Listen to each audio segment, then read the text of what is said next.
Bonjour et bienvenue à Pro Investisseur. Dans cette vidéo, nous allons examiner la vente d'options d'achat couverte. Nous verrons en quoi consiste cette stratégie et la meilleure façon de la mettre en œuvre dans votre portefeuille.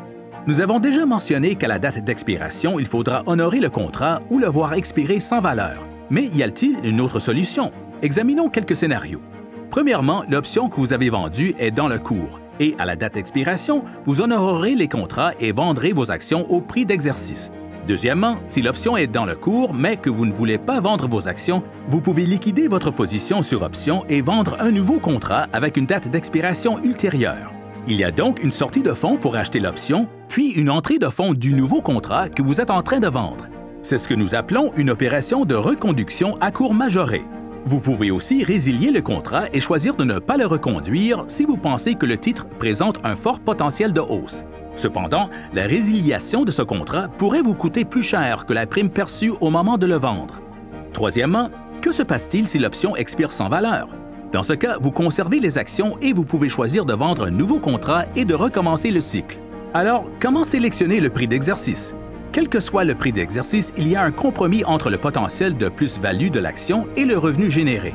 Les options dans le cours ont les primes les plus élevées. Et plus elles sont dans le cours, plus leur valeur temps est faible. Dans l'ensemble, cette stratégie offre la meilleure protection en cas de baisse du seuil de rentabilité de l'opération, mais elle offre aussi le rendement le plus faible.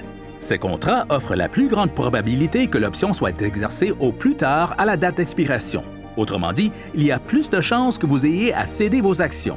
Les options au cours vous permettent de profiter de la plus grande valeur temps possible, mais sans autre plus-value de votre capital. Bien que les options hors du cours offrent les primes les plus faibles et, par conséquent, le moins de flux de trésorerie, elles offrent aussi le plus fort potentiel de plus-value des actions sous-jacentes. Qu'en est-il de la sélection du nombre de mois? Comment devez-vous choisir?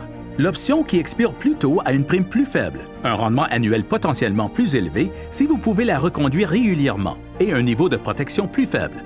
L'option qui expire plus tard est assortie d'une prime plus élevée, d'un rendement annuel plus faible et d'un niveau de protection plus élevé. Il n'existe pas de solution unique lorsqu'il s'agit de sélectionner un prix d'exercice ou un nombre de mois. Tout se résume à vos objectifs de revenus et d'appréciation du capital. Ce qui compte, c'est qu'ils vous conviennent. Merci d'avoir regardé et bonne négociation.